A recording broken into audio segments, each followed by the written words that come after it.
Hello. So in this video, we're going to talk about Michelanne Forster's My Heart is Bathed in Blood. This is a New Zealand history play based on a murder that took place in 1954, where a surgeon in training named Senga Whittingham shot her lover, Bill Saunders.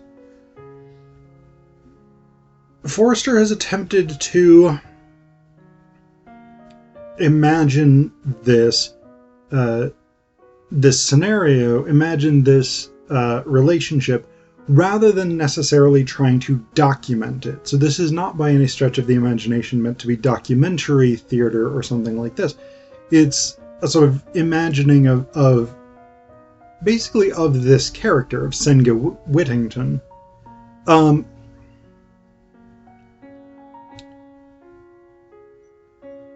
I'm on the fence about this play, content-wise. So I think it's really well written. I think it's interesting, but it's possible that in performance it may come across as more feminist than I'm reading it. But to me, this seems like a not particularly sympathetic or pro-feminist portrayal of Senga. Because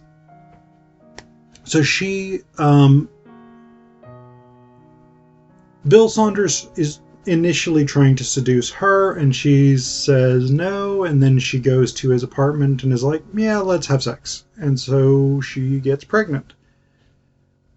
And she refuses to give up the baby initially. She refuses to have an abortion, even though that's what Bill suggests. Instead, she basically kind of manipulates him into marrying her. He's not super resistant. Like, he doesn't really want to marry her, but he's not super resistant. He agrees to marry her. Then she gets increasingly sort of clingy and possessive. And, like, they go to his mom's house. And basically, his mom is trying to talk her out of this. So, like, his mom says, to marry simply because you're expecting a child may not be the best thing for either of you. And then she sort of goes on, etc., etc.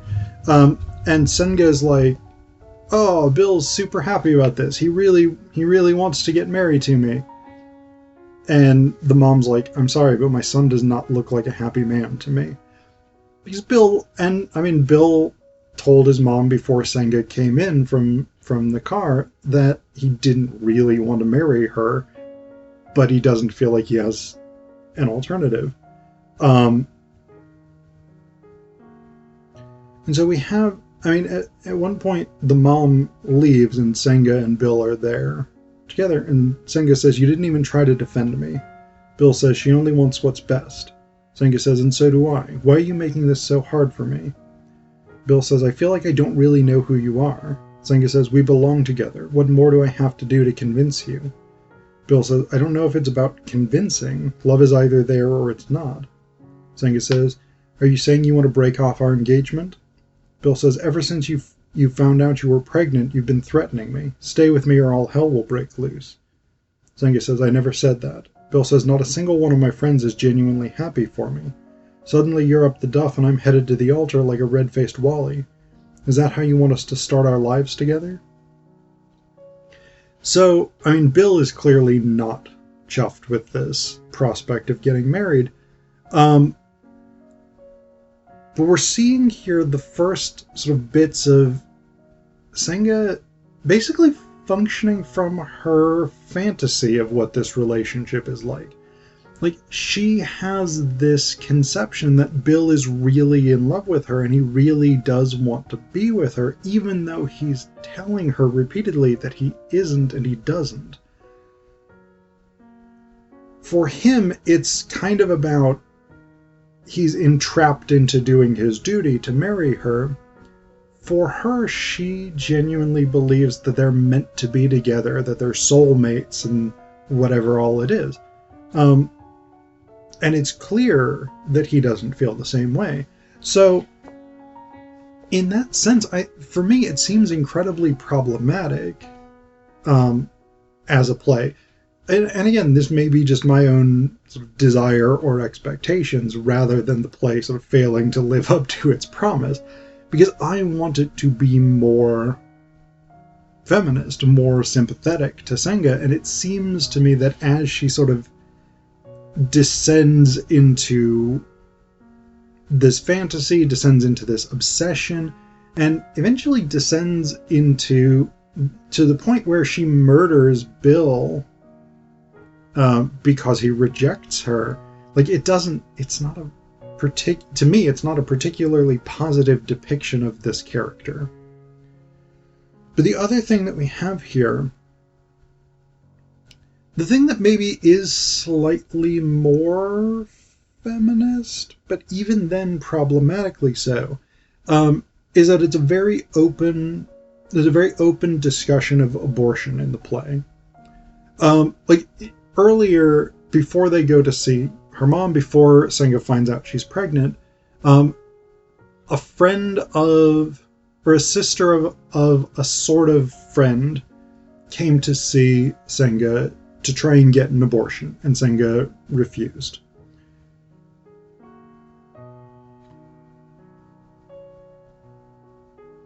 At the end of this sort of section where they go and see Bill's mom, Bill says, "I don't want this baby." Senga says, "One day, though. One day you'd want a baby with me." Bill says, "One day, but that day isn't here yet." Senga says, "But there's still a future for us. Look at me, Bill. I need to know that." Bill says, "It's our best chance for a future. Honestly, this pressure is no good." So this sets the stage for scene 11. Basically, Senga has taken this to be Bill's promise that if she gets an abortion, they can continue to be a couple, they can get married, etc., etc. And so in scene 11, we have Senga undresses down to her petticoat and slips off her panties. She flicks open a sterile sheet and lays it on top of her bed, then places a basin and a curvet on a metal tray next to the bed. Senga puts on sterile gloves, parts her knees, and lifts the curvet. The bridesmaids enter. So the bridesmaids are these sort of figures in Senga's nightmare/fantasy life who sort of show up in a way to torment her. They assist in Senga's abortion, pulling a long red cloth from between her parted legs, leaving the red cloth draped around her like a pool of blood. Senga cries out and knocks the metal tray to the ground. She faints. The bridesmaids exit.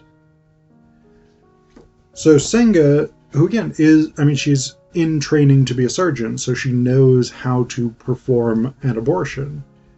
She self-aborts with no one else there, and as a result of this, she does get sick. She becomes feverish, she gets infected, she becomes increasingly paranoid and delusional. And again, so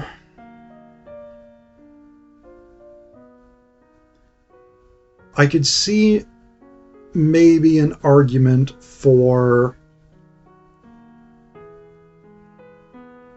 the enacting of an abortion being a potentially feminist gesture on stage, but I think the way that it's presented is so problematic, and the fact that it contributes to Senga's sort of increasing insanity to the point where she murders Bill. I don't know. I think it comes down to, ultimately, I would want the play to do something other than what it does. And that's my issue more than Forster's issue. But yeah, I think it's quite a problematic play in terms of the gender politics here.